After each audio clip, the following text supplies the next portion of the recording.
Good evening mga friendship. Good evening sa inyong lahat. Kumusta kayo dyan? Ah, mayroon akong ikwento sa inyo mga friendship. Nung nag-aaral pa ako sa probinsya, mayroong nangyari kasi sa nangyari sa probinsya namin sa Mindanao. Pero hindi siya nabalita sa TV, sa news.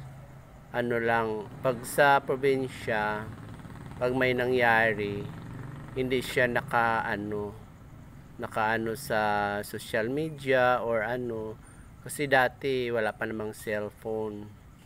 Yun. Yung nag-aral ako ng wala pang cellphone, 1980. Yung friendship, yung mayroong dalawang magsasaka. Mayroon silang bukirin sa bukid. Pumunta sila sa bundok para mag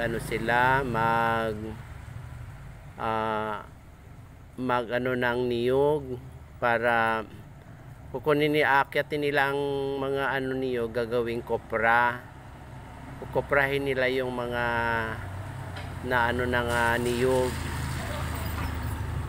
Anuhin yun nila ang mga niyog, tatanggalin yun, tapos bibiyakin nila yun, tapos tatapahan doon sa bundok.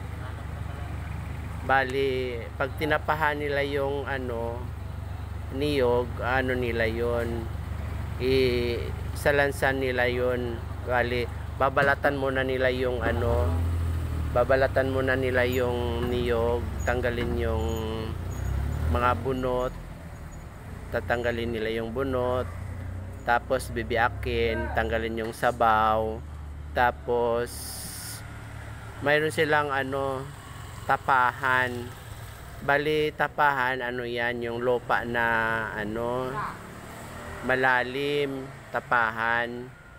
Tapos mayroong sahig na mayroon siyang sahig na bambu, mga sahig maliliit na bambu. Tapos lalagyan ng apoy sa ilalim, tapos lalagyan ng mga kahoy doon. Siguro mga mga 1/4 lang ang kahoy doon pagsiga, para hindi tatansahin, para hindi masunog. Doon isalansan yung mga biniak na mga niyog doon. Tapos lalagyan ng ng dahon sa ibabaw ng mga biniak na niyog, para pag nausokan na siya, naluluto siya. Oo. Siguro mga 2 days siguro yun bago maluto. Oo. Tapos pag na na yun, friendship, pag naluto na yun, anuhin na naman sa tatanggalin sa sa bagol. Yung tatanggalin yung laman na luto sa bagol, kasi ang tawag sa amin yung sa niyog, pag na pwede ring uulingin yung bagol na yun. Tatanggalin yung laman, tapos muna palamigin, tapos yan ilalagay na sa sako. Yun, ready na sa ready to ibenta na, pwede nang ikikilohin na siya, yung mga niyog na luto na doon. Pero friendship, yung nangyari nung pumunta yung dalawang lalaki sa kanilang bukirin, mayroon silang nakitang may nakita silang butas na malaki. Tapos nakita nila yung ahas na natutulog. hindi naman sila ginalaw, hindi naman sila hinabol or kinagat. Natutulog lang yung ahas, malaking ahas. Oo. Siguro mga ano, hindi naman kalakihan, ibig sabihin ano lang, parang hindi pa nangangain ng tao yon. Siguro mga kasing laki lang ng ano, mga binti natin. Yun. Ngayon, yung dalawang lalaki, inano nila, may isang lalaki doon, dumaan sila doon sa butas ng ano, yung malaking ano lang, parang hindi naman sa ilalim talaga, parang na ano lang sa butas na ano, bilog na butas na kitang-kita, walang mga damo. Tulog lang yung ahas, tutulog. Ngayon, pinag-interesan nila, initak ng lalaki yung ulo. Pero tulog yun, hindi na napansin ng ahas na ano, may tao. Pinatay nila, pinutol. Tapos nung pinutol na, kinuha nila, tapos ginawa nilang